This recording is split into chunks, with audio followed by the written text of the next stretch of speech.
여러분, 한국은 중국의 군사력에 비하면 잽도 안 됩니다. 한국은 이번 국군의 날 행사에 현무호를 등장시켰다던데 그거 그냥 빈 껍데기에 불과해요. 속지 마세요. 아니, 지금 공식석상에서 도대체 무슨 근거로 그런 말도 안 되는 거짓말을 하는 겁니까? 당신 공개 망신당하고 싶어? 여기 중국인 교수와 한국인 교수가 매우 심각한 언쟁을 벌이고 있는데요. 방금까지만 해도 한국 군대를 조롱하던 중국인 교수는 한국 교수의 반박이 시작되자마자 갑자기 입을 꾹 닫고 당황한 제스처를 취합니다. 과연 이곳 학술회에서는 무슨 일이 있었던 것일까요? 감동의 모든 것 애청자 여러분.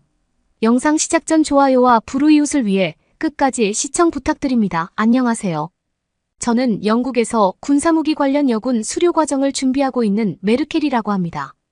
저는 영국의 유명 레인저 학교에서 전문적인 군사무기 지식과 운용법을 관리하는 관리체계 부서에서 근무하고 있는데요. 이제 막 초기 3년의 수료 과정을 마친 저는 마지막 단계인 해외 군사학 수료를 앞두고 동기들과 함께 한국 여행을 다녀왔었습니다.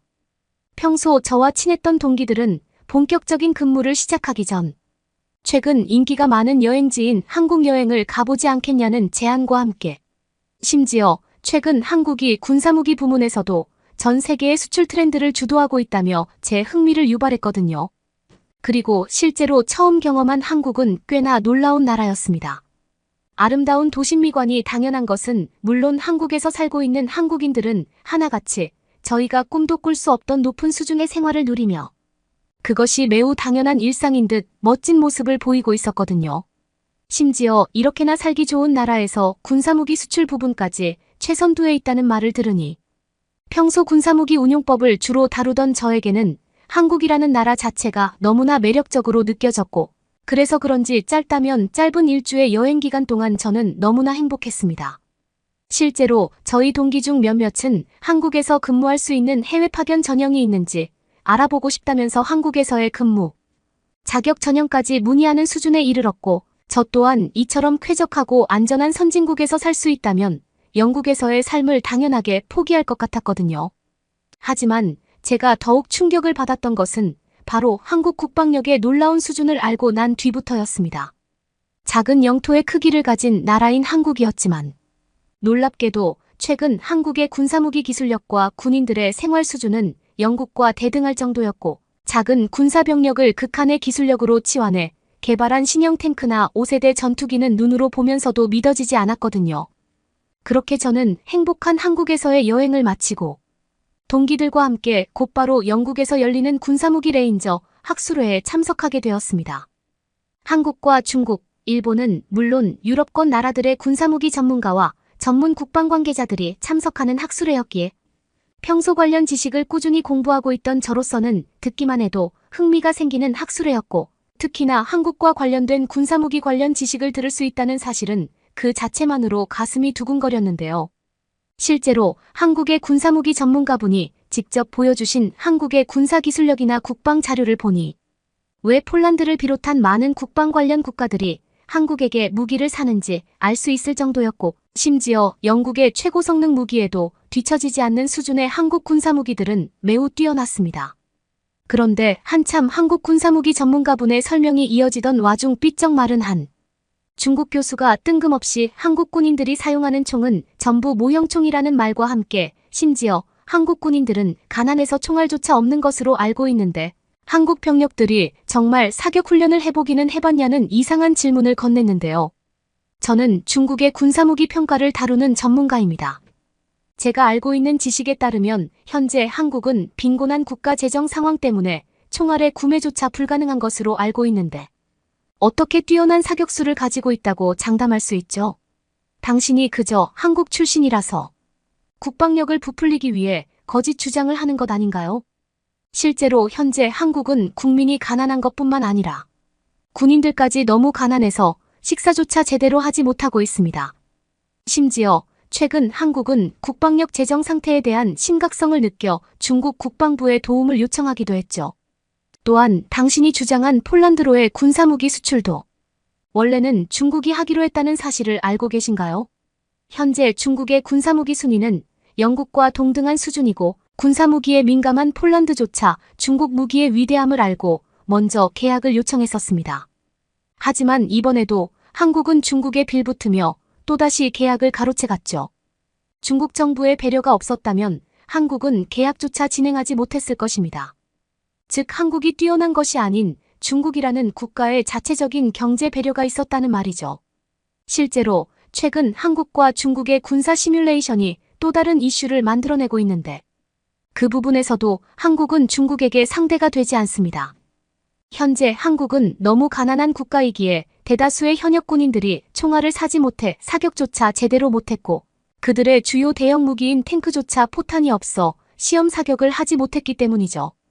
아무리 한국이 중국보다 뛰어난 군사무기 기술력을 가지고 있어도 소용이 없는 이유가 바로 이 때문입니다. 그들은 너무나 가난한 빈곤 국가라 기술력 자체가 소용이 없는 나라예요. 하지만 왜 한국인 전문가 당신은 그렇게나 한국의 군사무기, 효율성과 판매 이익을 강조하고 있나요? 그것이 모두 중국 국방부의 이익이었다는 사실을 전혀 알지 못하는 것입니까? 지금 한국 군인들은 너무 가난해서 매일매일 감자와 소금만 먹으면서 생활하고 있어요.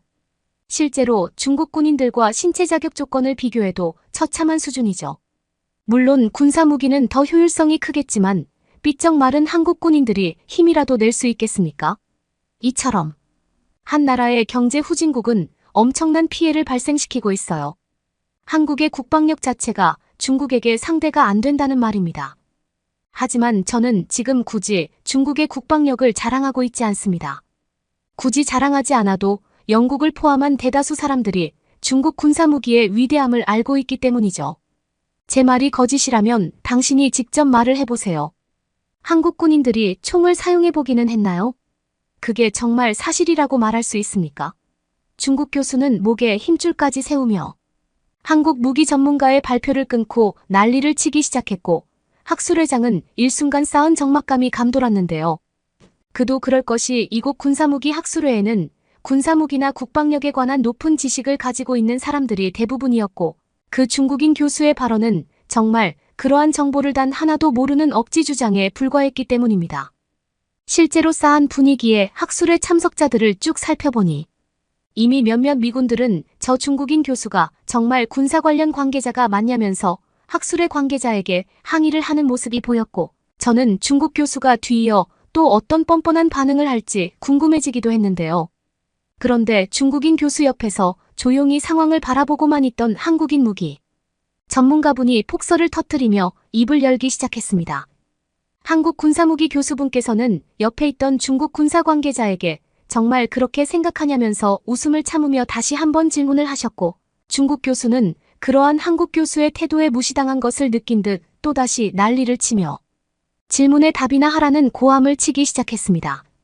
그리고 바로 직전까지 온화한 미소를 보이던 한국 전문가분께서는 갑자기 마이크를 잡고 진지한 반박을 이어나가셨는데요. 이곳은 공식적인 군사 관련 지식과 무기의 수출입에 대한 자료를 나누는 자리입니다. 이런 무지한 지식을 가진 교수가 어떻게 이번 학술회에 참석했는지 도통 신기할 정도네요. 당신이 주장한 다양한 거짓 주장들이 있기는 했지만 굳이 제가 반박할 가치가 없는 내용으로 이루어져 있다는 사실을 알고 계신가요? 지금 당신 눈앞에 있는 학술회에 참석 교수들의 표정을 보세요. 그들은 당신의 아무런 지식 없는 한국 국방 폄하 발언에 반응조차 하지 않고 있고 그 정도로 당신은 지금 한국과 중국의 국방력 실체를 전혀 알지 못하고 있습니다. 물론 중국의 국방 동원 병력이 7억 명 정도라는 기괴한 수준의 인구 결집력은 충분히 인정하는 바입니다만 현재 중국의 군사무기 기술력이 사실상 없다는 문제를 전혀 모르시는 것 같네요. 최근 한국의 군사력은 순위와 관계없이 세계 최고 수준의 기술력에 도달한 상태입니다. 자체적인 개발 전투기와 탱크는 다양한 나라로 수출되어 긍정적인 피드백을 받고 있고 최근 영국 국방부조차 한국 군사무기 대기업 제조업체를 방문해 다양한 기술을 눈으로 확인하기도 했죠. 당신은 한국 군대가 총알조차 구매하지 못한다고 했는데 혹시 그러한 부분은 오히려 중국 국방력의 처참한 진실을 본인 입으로 말한 것 아닙니까? 최근 중국에서 제일 큰 군사훈련이었던 정기 군사훈련의 실체를 살펴보면 미디어에 노출되는 부분만 실제 탄환을 사용하였을 뿐 나머지 군사훈련 장소에서는 단 하나의 총알도 사용하지 않았습니다.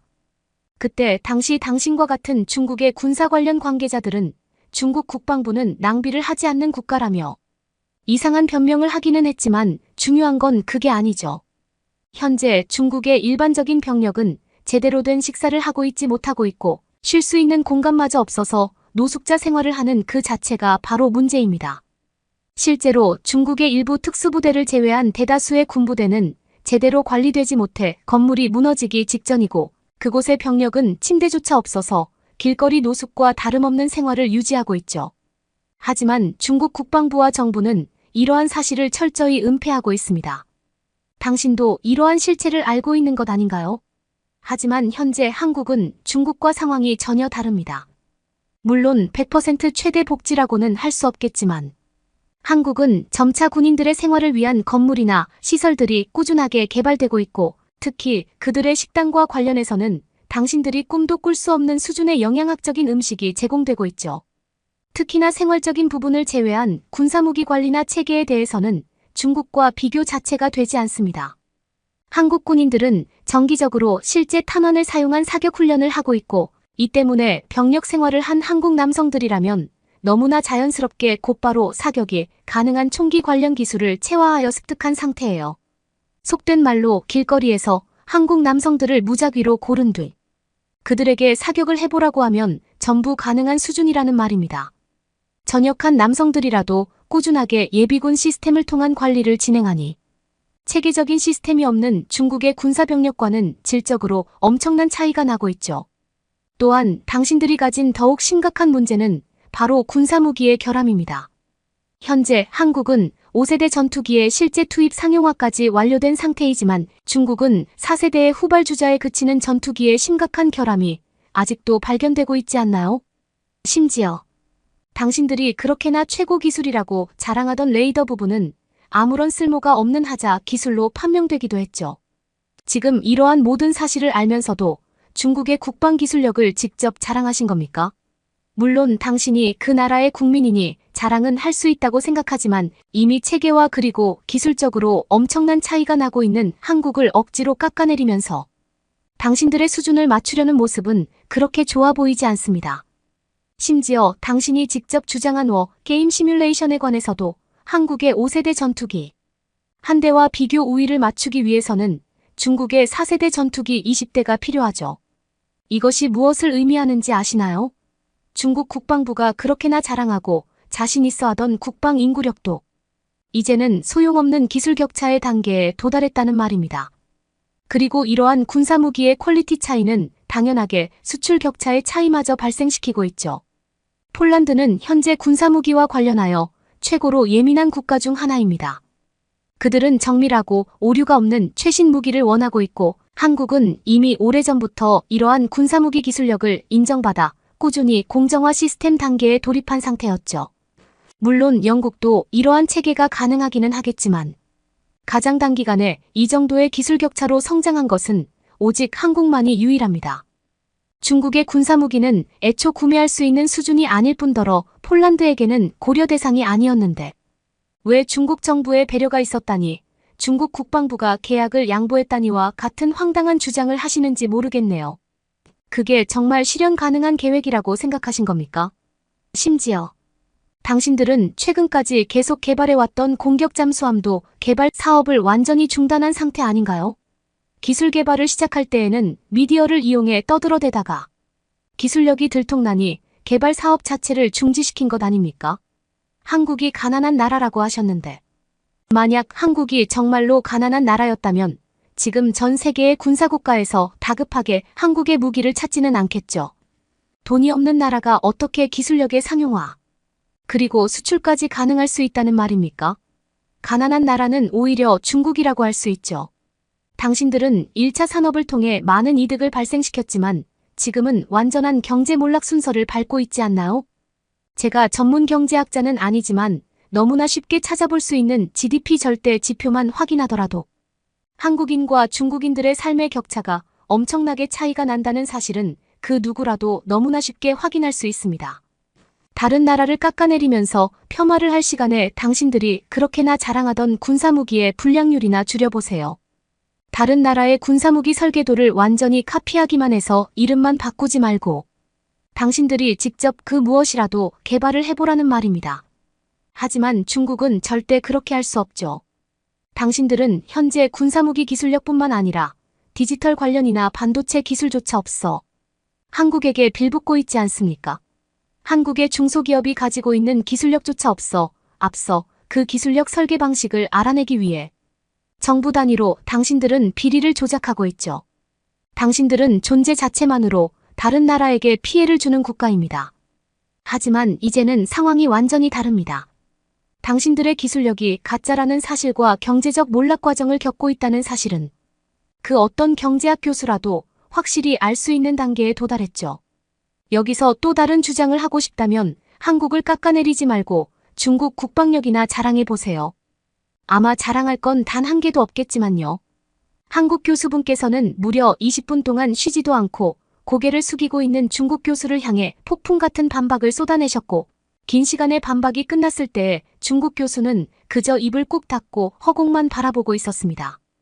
중국의 열등감이나 국가적인 감정 때문에 한국을 끝까지 깎아내리고 싶은 악감정이 있는 건 알겠지만 중국 교수는 아무런 근거 정보 없이 무지성 주장에 불과한 발언만을 했고 결국 반박조차 못하는 한국 교수분의 팩트에 그저 고개를 숙이고만 있었죠. 그리고 이러한 통쾌한 광경에 한국 교수분의 발언이 끝나자 학술회장은 단단한 박수 소리가 울려 퍼지기 시작했고 그 중국인 교수는 학술회장 관계자와 몇 마디 말을 주고받은 뒤 직접 학술회장을 빠져나가더군요. 아무래도 자신이 계획한 대로 한국을 깎아내리는 폄하작전이 통하지 않은 것 같았고 이미 그러기에는 한국이라는 나라의 위상이나 선진국 생활이 다른 나라 사람들에게 엄청나게 알려진 것도 도망의 이유가 되기도 했습니다. 그런데 바로 그때 또 다른 중국인 교수가 뜬금없이 한국은 중국에 있기에 존재하는 속국이라면서 벼랑간 강단에 서지도 않은 채 앉은 자리에서 소리를 지르기 시작했는데요. 그는 무엇이 그렇게나 분한지 땀까지 흘리며 한국이 지금 폴란드에게 무기도 수출하고 군사무기 자체를 개발할 수 있는 것이 한국을 찾는 중국인 관광객이 있었기에 가능했다는 주장과 함께 그 근거로 한국에 거주하고 있는 중국인들이 한국 경제를 돌리고 있다는 황당한 증거를 내세우더군요. 중국인 교수는 이곳에 있는 모든 학회 참석 인원들이 저 한국인 교수에게 돈을 받았다며 난데없이 신분증을 검사하자는 주장까지 했고 학술회에서는 저 중국인 교수를 끌어내라는 야유 소리가 들려오기도 했습니다. 그리고 결국 저는 참지 못하고 직접 나서고 말았는데요.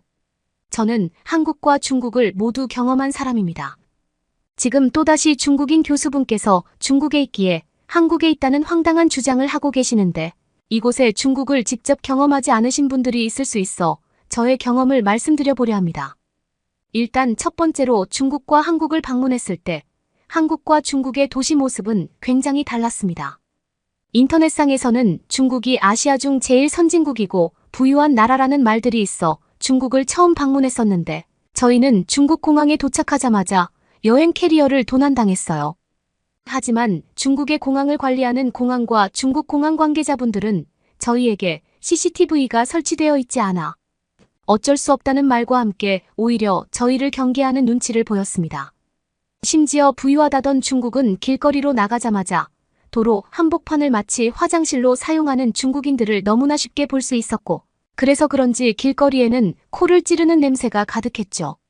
심지어 저희가 단 하루 머물렀던 중국의 호텔은 그 내부가 청결하지 못한 것은 물론 밖에 있던 중국인 노숙자들이 돈을 내지 않고 무단으로 들어와 호텔 바닥에서 잠을 자는 모습마저 볼 수 있었습니다.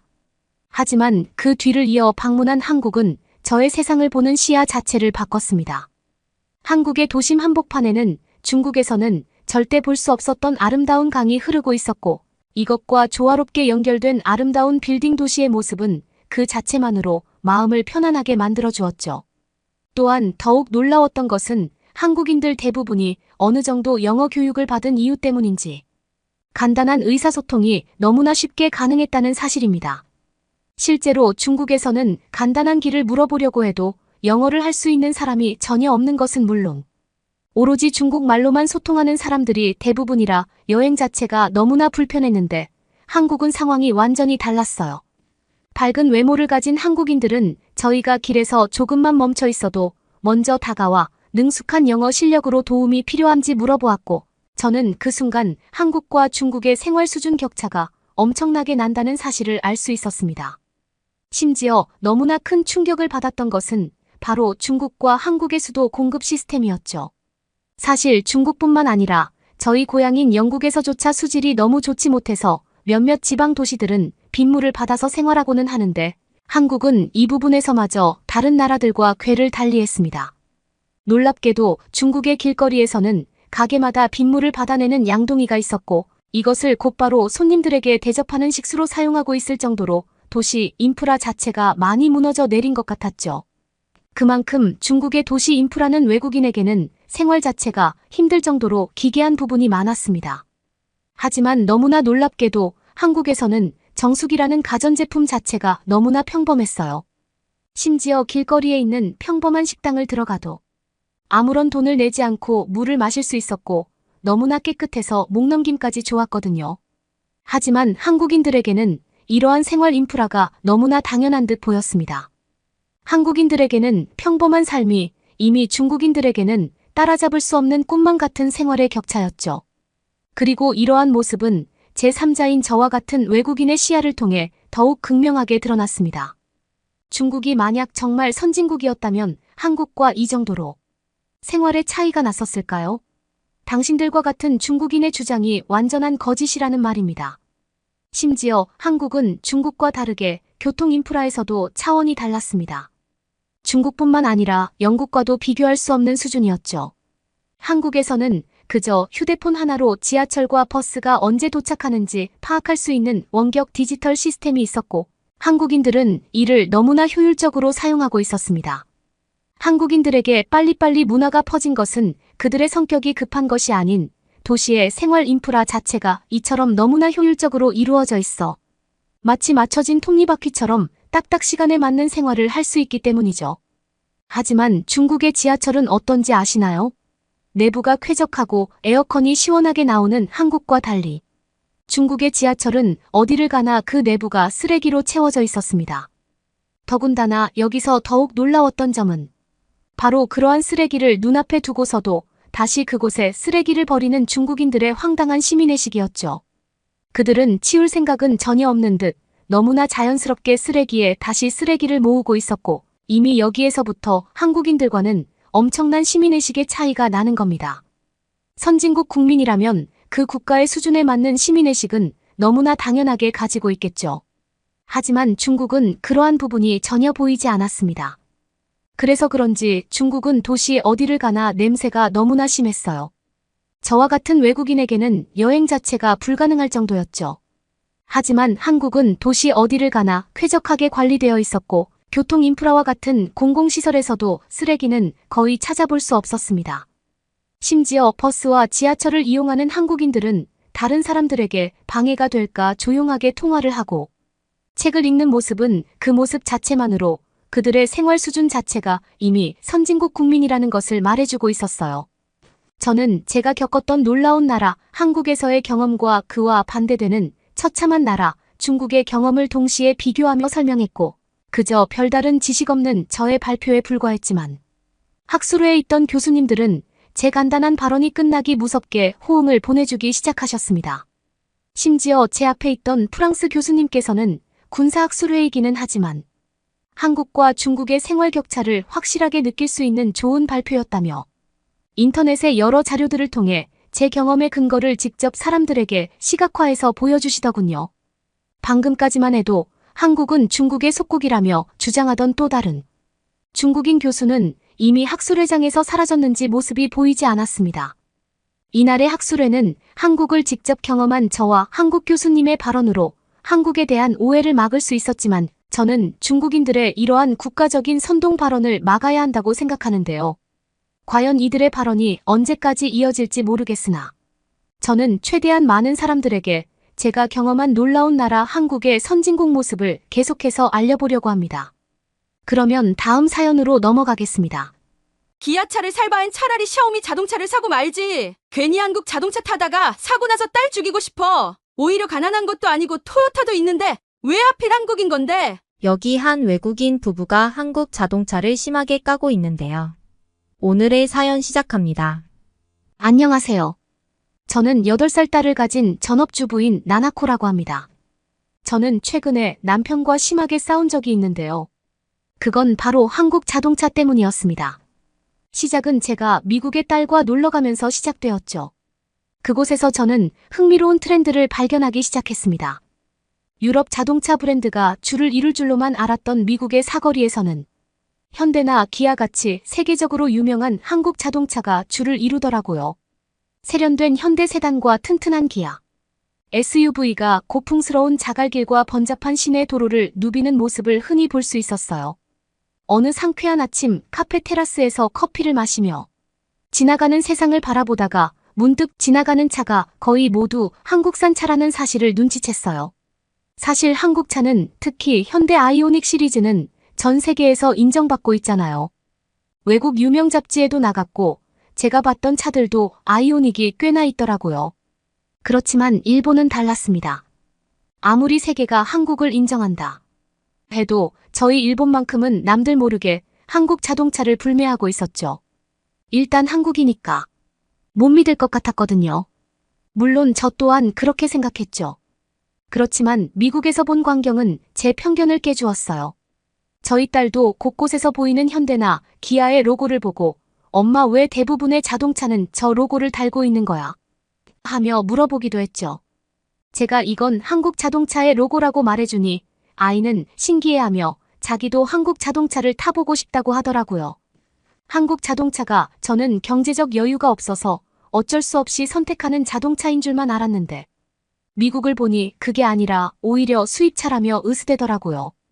오히려 미국 같은 나라에서 한국 자동차는 자랑거리였어요. 저는 더 깊이 파고들었죠. 그리고 이러한 트렌드가 스위스나 유럽에만 국한된 것이 아니라는 것을 알게 되었습니다. 한국 자동차가 전 세계적으로 돌풍을 일으키고 있었죠. 신흥시장에서는 품질과 경제성의 균형으로 찬사를 받았습니다. 하지만 그 이유는 무엇일까요?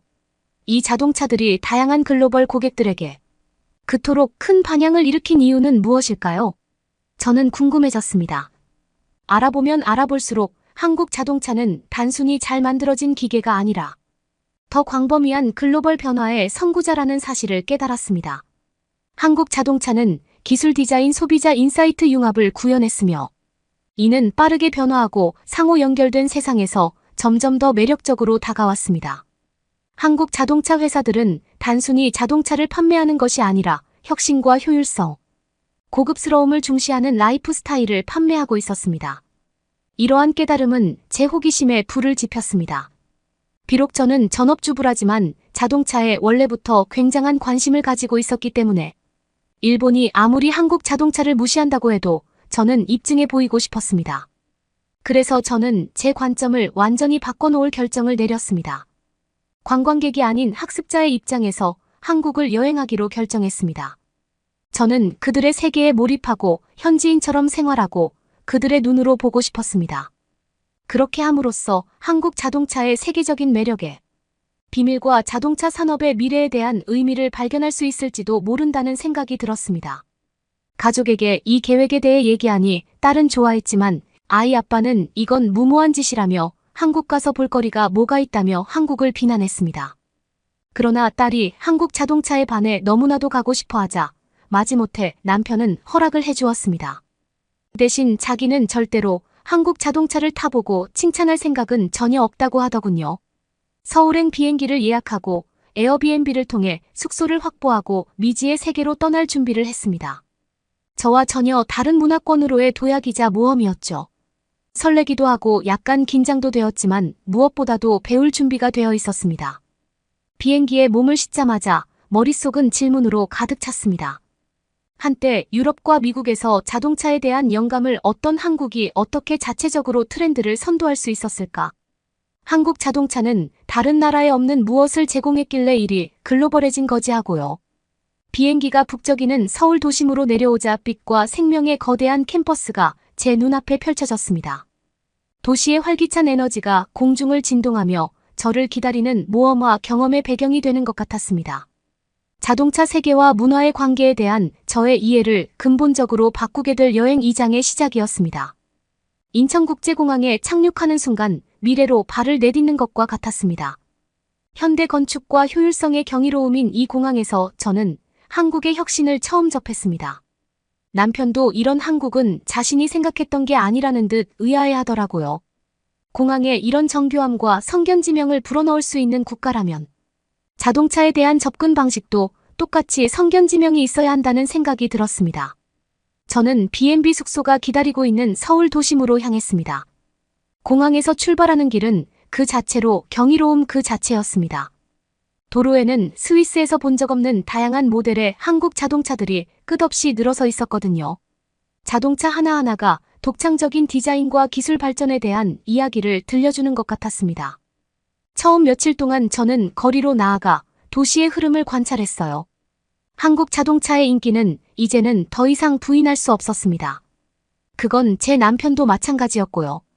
현대와 기아차가 도로를 장악하고 있었지만 단순히 양적인 측면만이 아니었습니다. 한국인들은 한국이 만든 차를 탄다는 개념에서 자부심이 있더라고요. 이 차들은 단순한 이동수단을 넘어 한국의 경제력과 기술력을 상징하는 존재였습니다. 모델의 다양성도 놀라웠어요. 한국은 소형 경차부터 고급 세단까지 한쪽에 치중하지 않고 만들더라고요. 좁은 골목길과 혼잡한 도로를 질주하는 소형차들은 도시 공간에 대한 한국인의 적응력과 배려를 보여주었습니다. 넓은 대로를 따라 미끄러지듯 달리는 고급 승용차들은 세계 무대에서 높아진 한국의 위상을 보여주었습니다. 제가 관찰한 것은 도로에만 국한되지 않았습니다.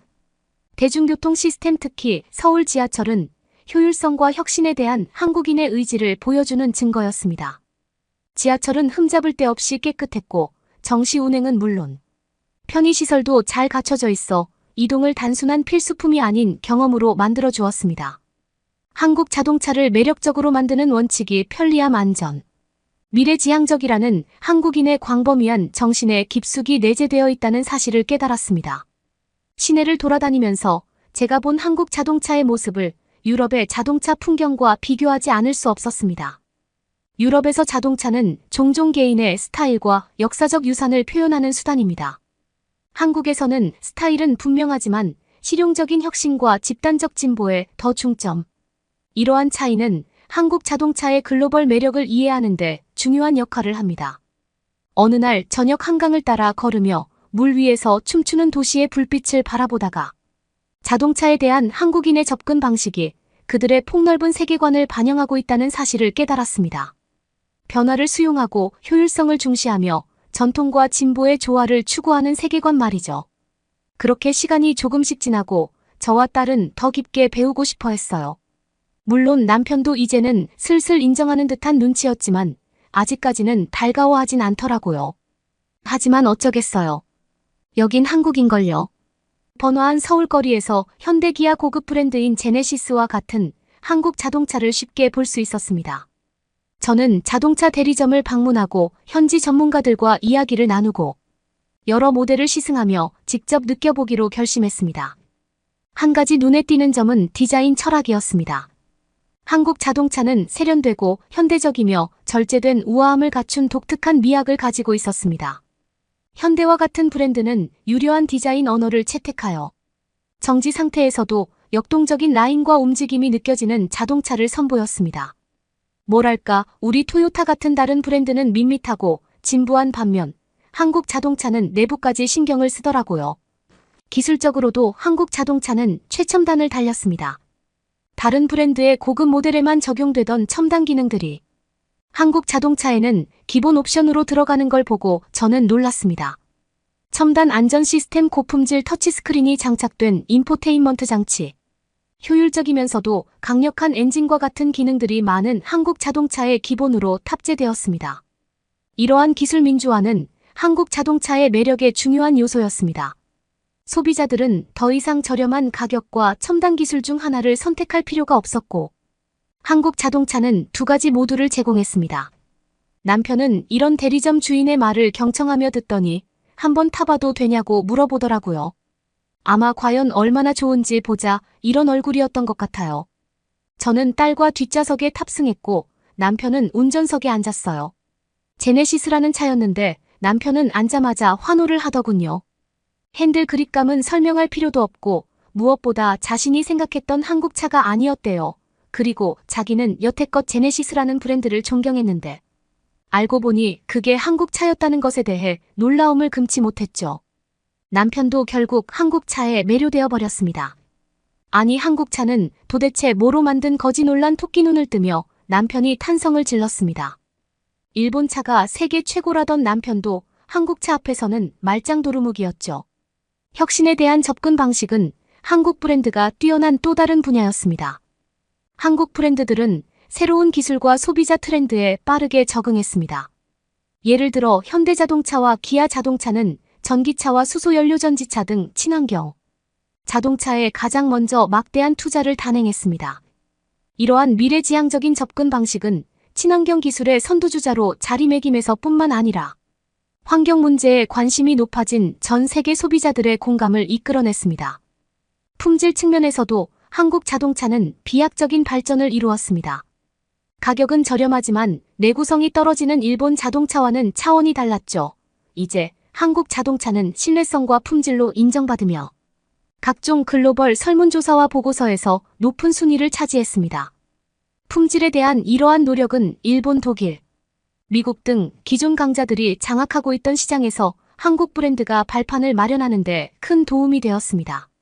고객 서비스 및 보증 정책도 한국 자동차 제조업체가 두각을 나타낸 또 다른 분야였습니다. 업계에서 가장 포괄적인 보증을 제공했는데 이는 차량의 품질과 내구성에 대한 자신감의 증거였습니다. 이러한 수준의 고객 약속은 단순히 안심할 수 있는 것이 아니라 신뢰와 품질에 대한 소비자들의 긍정적인 반응을 이끌어냈습니다. 현지 자동차 소유주들과의 대화를 통해 한국 자동차의 매력은 단순히 눈에 보이는 품질에만 있는 것이 아니라는 것을 알 수 있었습니다. 한국 브랜드를 선택하는 데에는 국가적 자부심이 있었습니다.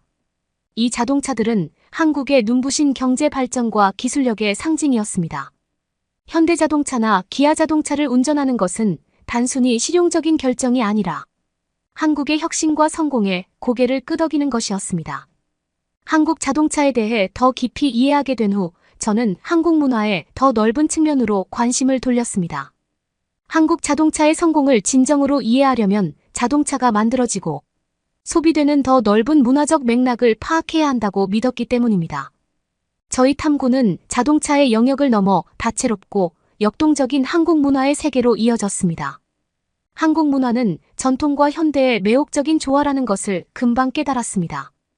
이러한 이중성은 건축, 패션, 특히 엔터테인먼트 산업에 이르기까지 모든 곳에 존재했습니다. 전염성 강한 비트와 완벽한 안무로 무장한 K-팝은 완벽한 예시였습니다. 방탄소년단이나 블랙핑크와 같은 밴드는 단순한 음악 그룹이 아니라 한국의 창의성이 전 세계에 미치는 영향력을 대표하는 문화현상이었습니다. K-팝의 글로벌 진출은 우연이 아니었습니다. 세밀한 준비와 글로벌 트렌드에 대한 깊은 이해의 결과입니다. 혁신과 품질 다양한 청중에게 어필하는데 중점을 두는 음악 산업은 한국 자동차 제조업체가 취하는 접근 방식과 유사합니다. K-팝 밴드가 전 세계 관객에게 어필하기 위해 세심하게 훈련되고 관리되는 것처럼 한국 자동차는 다양한 글로벌 소비자 니즈를 충족시키기 위해 설계되고 제작되었습니다. 미식 체험은 한국 문화를 바라보는 또 다른 시각을 제공했습니다. 한식은 단순한 음식이 아니라 전통과 혁신의 표현이었습니다. 김치와 비빔밥 같은 전통 요리부터 현대적인 퓨전 요리까지 한식은 균형과 품질, 그리고 프레젠테이션을 강조했습니다. 현지 식당에서 식사를 하면서 각 요리가 신선하고 질 좋은 재료에 중점을 두고 세심한 주의를 기울여 정성스럽게 준비되는 것을 볼 수 있었는데 이는 한국 자동차 제조에서도 비슷하게 나타나는 원칙이었습니다.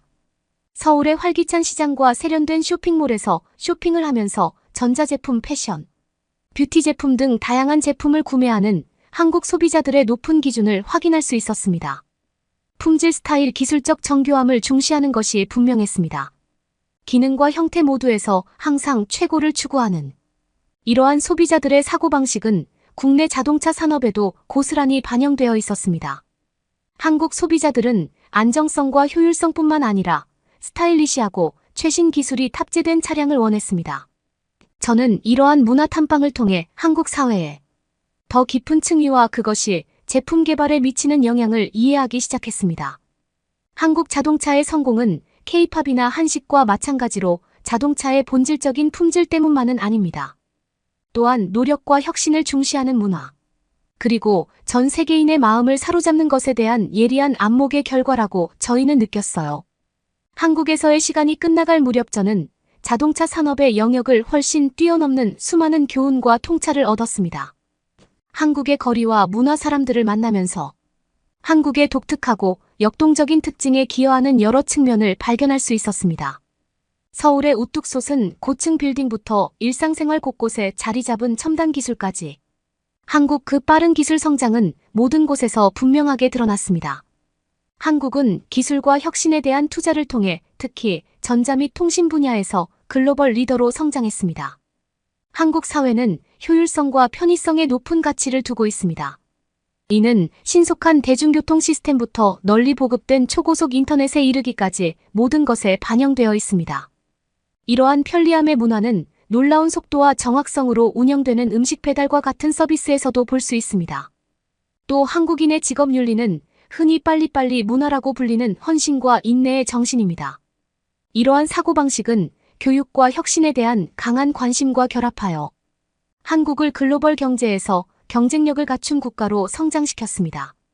기술과 혁신 외에도 전통예술음악, 축제에서 볼 수 있는 한국의 풍부한 문화유산은 한국의 현대적 성취에 깊이를 더합니다. 경복궁과 같은 유적지와 다도와 같은 문화적 관습은 한국의 유서 깊은 과거를 엿볼 수 있는 곳입니다. 김치를 언급하지 않고 한식을 논할 수는 없습니다. 배추와 물을 주재료로 한 발효 채소로 만든 이 전형적인 한국식 반찬은 단순한 음식이 아니라 한국인의 인내심과 독창성을 상징하는 음식입니다. 김장으로 알려진 김치를 만들거나 나누는 과정은 유네스코가 인정한 전통으로 한때 자동차로 분열이 있었던 저희 가족도 이걸 맛보고는 맛있는 음식에 다시 유대감으로 끈끈했네요. 제 마음을 사로잡은 또 다른 음식은 따뜻한 밥에 볶거나 양념한 채소, 고추장 간장 또는 발효된 장 그리고 보통 얇게 썬 고기와 달걀 프라이를 얹은 비빔밥입니다. 영양 색감 등 모든 면에서 한국식 균형의 원칙이 반영된 요리더라고요. 한국식 바비큐 특히 불고기와 갈비 같은 요리는 단순한 음식이 아니라 하나의 경험이었습니다. 식탁에서 고기를 구워 친구들과 함께 나눠 먹는 것은 한식의 공동체적 특성을 담고 있었어요. 개인주의적인 일본식 사회랑은 천지 차이였습니다. 빠른 삶의 속도에도 불구하고 한국에는 강한 공동체 의식과 사회적 조화가 존재합니다. 타인에 대한 깊은 애정과 애착을 뜻하는 정이라는 개념이 한국 사회에 뿌리내려 있어 집단적 안녕과 협동심을 키우고 있습니다. 저는 소소한 일상의 상호작용에서 정을 경험했습니다.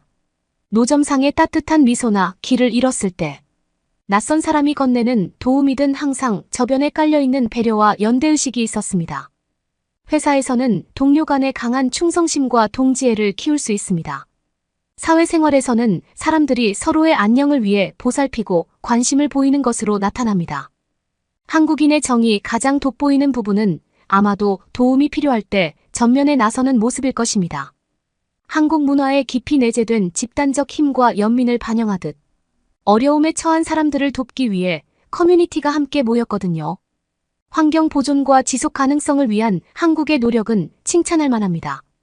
한국은 도시계획 재활용 노력 재생에너지원에 대한 투자 등 탄소 발자국을 줄이고 친환경 이니셔티브를 촉진하기 위해 적극적으로 노력하고 있습니다.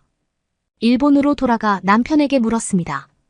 한국 차를 사는 것이 어때? 아이도 이제 어느덧 초등학교에 들어갔고 여행을 많이 다녀야 할 것 같다고 하자 남편은 금세 좋다고 하더라고요.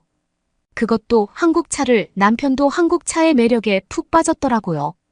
저희 남편은 그 중에서도 제네시스가 가장 좋다고 하던데 여러분들은 어떤 한국 차가 가장 좋다고 생각하시나요? 부디 추천 부탁드립니다. 그러면 다음 사연으로 넘어가겠습니다.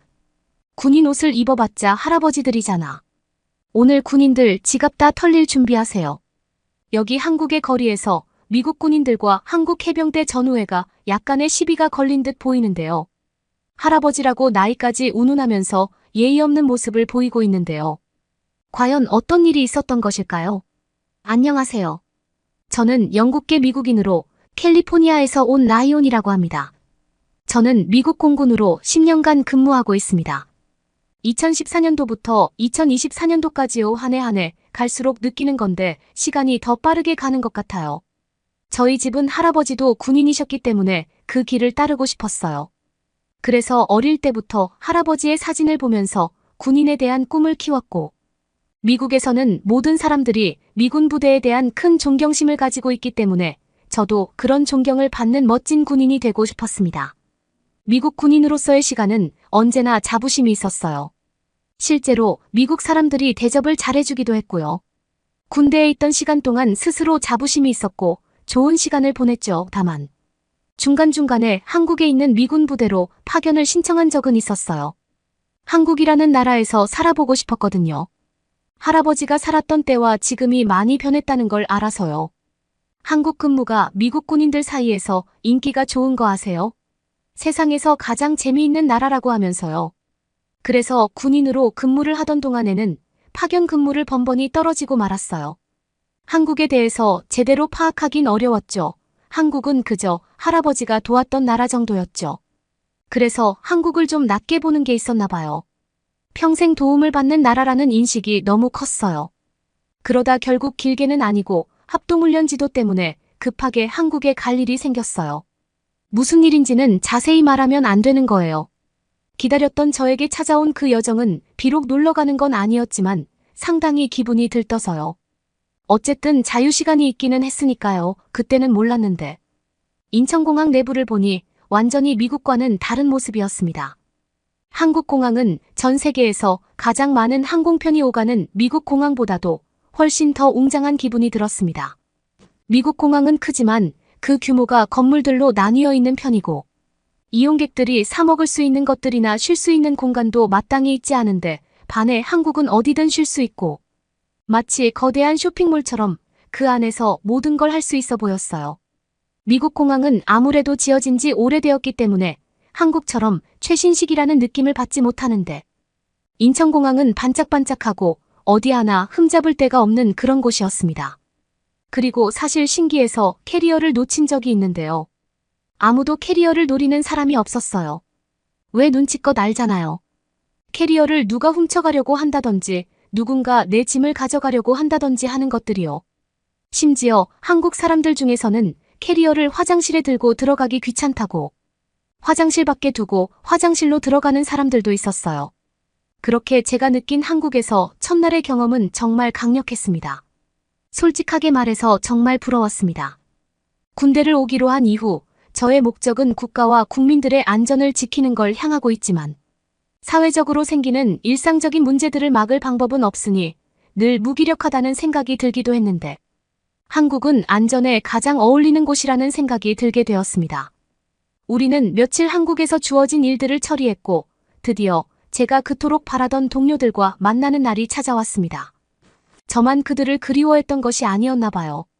저의 옛 동료들은 모두 저를 위해 시간을 비워줬고 한국에 왔으니 즐거운 곳으로 놀러 가자는 제안을 받았죠. 저를 이토록 반겨주니까 고마웠어요. 오랜만에 만난 동료들과 반가운 인사를 하며 그동안 근황에 대해 이야기를 하며 우리는 사격게임장으로 향하게 되었습니다. 사격게임이 궁금했던 이유는 미국에서는 놀이문화로 사격을 즐길 수가 없기 때문이었어요. 그리고 저희는 모두 자신이 있었죠. 우리는 서로 이길 자신이 있냐며 모두 자신감이 최고치로 찬 상태였어요. 최고의 군인들이었기 때문에 이건 못할 수가 없는 게임이었으니까요. 농담으로 한국 사람들 앞에서 미군들이 얼마나 잘하는지 보여주자며 서로를 복돋았죠. 군인들은 거의 대부분 총부심이 있긴 해요. 총을 잘 쏘세요. 라는 말에 자신이 없다고 말하는 사람은 거의 드문 정도니까요. 게다가 미국은 국방력 1위인 나라잖아요. 미국에서는 장난감 총을 들고 다니는 사람을 보면 테러범일까봐 다들 피할 거거든요. 총기 사고가 많은 나라니까요. 미국도 처음부터 한국처럼 총기 사용을 금지했다면 어땠을까 하는 이야기가 많이 나오고 있지만 이건 아마 미국에서 절대로 해결되지 못할 문제 같아요. 왜냐하면 자신을 보호하기 위해 대부분 총기를 소유하고 있기 때문에 그 위협에 맞설 수 있는 수단으로 꼭 가지고 있어야 한다는 인식이 지배적이거든요. 이건 당분간은 결코 해결될 수 없다는 문제라는 걸 우리 미국인들 전부가 알고 있어요. 그리고 이미 총기를 가지고 있는 사람들 총을 어떻게 뺏을 수 있겠어요. 솔직히 총기를 소지가 불법인 나라들을 보면 정말 부럽거든요. 그 사람들은 표정 자체가 달라요. 그러니 이렇게 대중교통을 자유자재로 이용하고 편안하고 안전한 표정을 짓고 있는 거겠죠. 총기 문제 때문에 파생되는 다양한 미국의 사회적인 문제는 계속 도돌이표처럼 따라다닐 거예요. 총기 문제가 한국처럼 되지 않는 한평생 해결되긴 힘들겠죠. 애초에 장난감 총이라는 말 자체가 미국에서는 무서운 말이에요. 장난감 총을 상대방한테 들이댈 것 같은데요. 어쨌든 그래서 놀이문화로 사격게임을 한다는 게 궁금해서 사격게임장을 가게 되었어요. 저희는 게임장에 자리를 잡았는데요. 옆에는 꽤나 다양한 연령대로 구성된 남자 무리가 있었어요. 그런데 웃긴 건 거기 서 있는 사람들 대부분이 남자라는 사실이었죠. 저도 한국 남자들과 군대가 때려야 뗄 수 없다는 것에 대해 아주 잘 알고 있어요. 한국 대부분의 남자들은 군대 훈련을 받았기 때문에 군사력 또한 엄청나다는 것도 알고 있죠. 세계에서 일본이나 독일을 제치고 한국이 상위권으로 올라오기도 했으니까요. 개개인의 역량도 얼마나 뛰어난지 어느 정도는 들어 알고 있었죠. 사실 노인들이 대부분이었고요. 한 명만 젊은 남자였어요. 그런데 모자가 다 똑같았어요. 빨간색 모자요. 나중에 알고 보니까 그게 해병대 전후의 모자더라고요. 저희는 처음에 신나서 총을 막 쐈어요. 맞는 것도 있고 안 맞는 것도 있었죠. 그런데 저희가 좀 시끄러웠나 봐요. 옆에서 저희에게 조금만 조용히 해줄 수 없냐고 물어봤어요. 저희는 좀 기분이 나빴어요. 이미 총소리도 충분히 큰 곳에서 뭘 그렇게 시끄럽다고 조용히 해달라고 하는지 싶어서요. 그래도 일단 알겠다고 말하기는 했어요. 그런데 또 총게임을 하다 보니까 저희가 시끄러워졌나 봐요. 약간 분위기가 험악해졌죠. 어린 남자가 저희랑 말싸움이 붙으려던 참에 거기서 가장 나이 있는 사람이 그냥 같이 총이나 쏘자고 했어요. 대신 지는 팀이 이기는 팀 돈을 다 내주기로 했죠. 솔직히 저희는 우스웠어요. 저희는 미국 군인이잖아요. 무엇보다 현역이고요. 저는 원래 한국에 대해 그래도 다른 미국 사람들보다는 충분히 잘 알고 있다고 생각했거든요. 그런데 그 생각이 이날 다 송두리째 뒤집혀버리고 말았습니다. 한국 군대는 아마 나이 제한이 있는 걸로 아는데 제가 알기로는 특정 나이가 되기 전에 꼭 군 복무를 가야 한다고 들었어요. 더 자세히는 알지 못하지만 젊은 나이에 대부분 군대를 입대하고 제대하고 나서도 일정 기간 훈련을 받는다는 것 정도는 알고 있었죠. 그런데 그날 우리 모두가 본 광경은 한국 군사력을 입증하는 그런 순간이 되었던 것 같아요. 한국군이 얼마나 강한지 몰라도 너무 몰랐던 겁니다. 아니, 이 아저씨들 너무 잘했어요. 우리 순서를 기다리고 있는데 한 30대 정도로 보이는 남성이 장난감 총을 잡으며 차례가 됐어요. 하지만 총을 받는 순간부터 우리 모두는 느낄 수 있었죠. 그 남자는 장난감 총을 진짜 총인 것처럼 진지하게 임하더라고요. 그러면서 백발백중 맞추기 시작하는 겁니다. 정말 놀라웠어요. 그 남성의 자세는 완벽에 가까웠죠. 흔들리지도 않는 고정 상태를 유지했어요. 실제로 총기를 사용할 때 가장 중요하다고 할 수 있는 것이 저런 베이스가 되는 자세라고 할 수 있는데 그 사람의 자세는 정말 좋았죠. 그리고 무엇보다 자신의 사격에 무척 자신감이 넘쳐 보였어요. 정말 잘하더라고요. 일단 첫 번째 상대한테는 저희가 졌어요. 하지만 저희는 그럴 수 있다고 생각했죠. 이 사람은 제대한 지 얼마 안 된 사람 같아 보였거든요. 그 다음 순서가 된 남자는 키가 우리에 비해 상당히 작은 남자였는데 한 50대 정도로 보이더라고요. 저희는 방금 한 30대 사격 뒤에 우리가 하지 않는다는 걸 다행이라고 생각했어요. 그래도 우리는 현역 군인들인데 비교가 되면 자존심에 심한 스크래치가 날 테니까요. 50대 남성은 방금 무슨 공사를 한 것 같은 마치 작업복과 비슷한 옷을 입고 있었는데요. 저희는 큰 기대를 안 하고 우리 순서를 기다렸죠. 그런데 결과는 오마이갓 그 자체였습니다. 그 사람은 장난기 가득한 얼굴이었는데 사격할 때가 되자 싹 표정이 변하더니 자세를 바꿔가며 조준 사격을 하는 자세를 만들어내는데 정말 끝내주게 잘하더군요. 그 동작은 그냥 몸이 기억하고 있는 동작들이라는 걸 알 수 있었죠. 오히려 그 30대보다 더 잘했어요. 불행하게도 바로 다음이 제 차례였습니다. 이 높은 점수 뒤에 제가 한다는 게 꽤 부담이 되더라고요. 그래도 당연히 자신은 있었죠. 동료들 사이에서도 사격을 잘하기로 유명했으니까요. 혹은 긴장을 해서 그런지 조준한 것들이 거의 다 빗맞게 되더라고요. 그렇게 순식간에 제 차례가 끝나고 이어서 동료들도 조준을 했지만 우리가 앞서 봤던 남자들처럼 하지 못했고 우리는 아주 작은 경품만 가져갈 수 있었어요. 우리는 모두 자존심이 너무 상해서 더 하자는 의견을 냈어요. 그래서 한 번만 더 해보자고 했죠. 이미 저희가 돈을 다 내는 건 정해져 있었어요.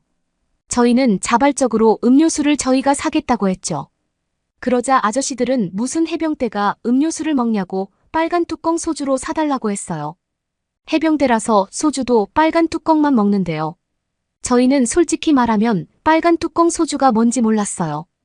일단 대충 소주겠거니 하고 다음 게임까지도 받아들였죠. 다음으로 자리에 서신 분은 한번 저희한테 물어보셨어요. 에이 또 해도 지겠는데 그냥 여기서 끝내줘 라고 이야기하셨죠. 남자의 승부욕을 불태우는 말이었습니다. 저는 사장님이 모르셔서 그러는데 우리는 현역이라고 이제 감을 잡아서 할 수 있다고 했죠. 농담으로 한 이야기인 걸 알지만 이미 자존심이 상한 상태라 약간 상기되었습니다. 저는 다음 사람이 총을 잡는 순간 저희가 졌다는 걸 바로 눈치챌 수 있었는데요. 사장님의 동작은 그냥 몸이 기억하고 있는 동작들이었어요. 제 친구들은 현역인데도 저희 동료들보다 더 잘하는 것 같았어요. 굉장히 인상적이었죠. 저는 한국 남자들이 비록 장난감으로 하는 게임이지만 조준 사격을 하는 것을 보고 나니까 그들이 얼마나 훈련에 매진했었는지 알 것 같았습니다. 확실한 건 그들 모두가 무기를 사용해보고 잘 다룰 줄 안다는 게 분명하게 느껴졌죠. 무기는 사용해본 적 없는 사람은 절대로 사용하면 안 되거든요. 한국에서의 제가 본 모든 남자들은 매일 훈련하는 사람들 같았고 그동안 군 복무를 할 때 한시도 헛되게 훈련한 적이 없는 것처럼 보였어요. 예비군이라 매일 훈련을 하지도 않을 텐데 정말 잘해도 너무 잘하는 한국 예비군들을 보니 진짜 보고서도 믿을 수가 없더라고요. 확실히 정말로 밀도 놓은 고강도 훈련을 받았다는 걸 알 수 있었어요. 가장 중요한 기본이 되는 수칙들을 모두가 잘 아직까지 기억하고 있었으니까요. 아저씨들은 자기네들이 맛있는 곳을 안다면서 부대찌개 집으로 데리고 갔어요. 미국 군인이라면 이걸 먹어봐야 한다고 하면서요. 그리고 빨간 뚜껑의 소주와 부대찌개를 주문했죠. 남은 시간에는 자랑스럽다는 듯이 자기네 부대 영상을 앞다투어 보여주기 시작했어요. 젊은 남자는 이러면 꼰대 소리를 듣는다고 하면서 아저씨들을 말렸는데요. 저희는 오히려 흥미진진했어요. 가장 먼저 보여준 영상은 자세를 바꾸며 조준 사격을 하는 영상이었는데 정말 멋있었어요. 솔직히 홍보 영상이라고 하면 멋진 부분들을 좀 강조해서 만들잖아요. 그런데 이 정도면 자랑할 만하더라고요. 그 다음으로는 의장대 출신이 시범을 보이는 영상을 보게 되었는데요. 저는 영국 근위병도 본 적이 있었는데요. 영국 근위병보다도 한국군이 훨씬 더 멋있었어요. 한국 의장대의 동작은 마치 안무처럼 보이기도 할 정도로 모두가 선과 타이밍이 딱딱 맞는 게 보는 눈을 즐겁게 해서 마치 댄스 배틀을 보고 있는 것 같은 기분이 들었습니다. 얼마나 연습을 했으면 총을 하염없이 돌아가게 할 수도 있더라고요. 현역도 아닌데 말이죠. 그 동작은 정말 너무너무 멋있었습니다. 심지어 총을 던졌다 받기도 하고 양손으로 돌리는 동작도 있었죠. 보고 있으면서도 감탄을 해서 믿을 수 없었는데요. 제대한 사람들이 군복도 아닌 사복을 입고 있는 현재는 일반인이 되어서도 저 정도의 능력을 가지고 있다는 게 대단했어요. 제대하고 한참이 지나고 나서도 여전히 동작이 몸에 다 배어있는 그 모습이 그간의 노력의 시간들을 짐작해 볼 수 있게 하더라고요. 정말 멋있었죠. 저는 한국 군인들에게 완전히 반해버렸습니다. 제 동료들도 전역한 군인들까지 이 정도의 능력을 가지고 있는지 몰랐다며 한국에 살면서도 모르고 있었던 새로운 사실에 경악을 금치 못하더라고요. 세계 군사력 순위는 군사적인 능력과 소스, 무기의 장비력과 인력뿐 아니라 다양한 50여 개의 지표들을 고려해 정해지는데요. 이건 각 국가의 군사력 변화에 따라 조금씩 변동되지만 한국은 워낙 빵이 산업도 각광받고 있어서 앞으로 더 강력해질 거라고 보고 있어요. 이번에 국방부문 최고 성과를 낸 나라에도 들어갔으니까요. 핵 보유국이 아닌 한국이 이 위치까지 오를 수 있었던 건 아마도 군인들의 군사력 때문일 거라는 확신이 생겼어요. 한국의 군사적인 위상은 우리가 생각했던 것보다 훨씬 위에 있다는 걸 실감했죠. 무엇보다도 이 순위가 중요한 이유는 상위권에 있는 나라들의 군인은 상당한 자부심을 갖게 됩니다. 자부심은 곧 개개인의 역량으로 이어지거든요. 저녁이 되어 북적이는 서울 거리에 어스름이 깔릴 무렵, 저희는 한국 해병대 전우들에게 둘러싸인 소박하지만 매력적인 레스토랑에 앉았습니다. 분위기는 전우애와 기대감으로 가득 차 있었고 정신과 술 모두에서 지구력에 대한 나의 선입견에 도전하는 경험의 서곡이었습니다. 이 행사는 한국인의 끈기와 독창성을 보여주는 매콤한 찌개인 부대찌개를 중심으로 진행되었습니다. 부대찌개는 군대 부대찌개라고도 불리는데 식량이 부족했던 한국전쟁으로 거슬러 올라가면 한국인의 독창성이 미군의 잉여 식량을 요리해 즐거움으로 바꾼 필요와 생존에서 비롯된 요리입니다. 소시지, 구운 콩라면 등 푸짐한 재료를 김치와 고추장이 들어간 매콤한 국물에 끓여낸 찌개입니다. 생존을 넘어 최소한의 재료로 깊은 맛과 위안을 주는 요리를 만드는 능력을 상징하는 음식입니다.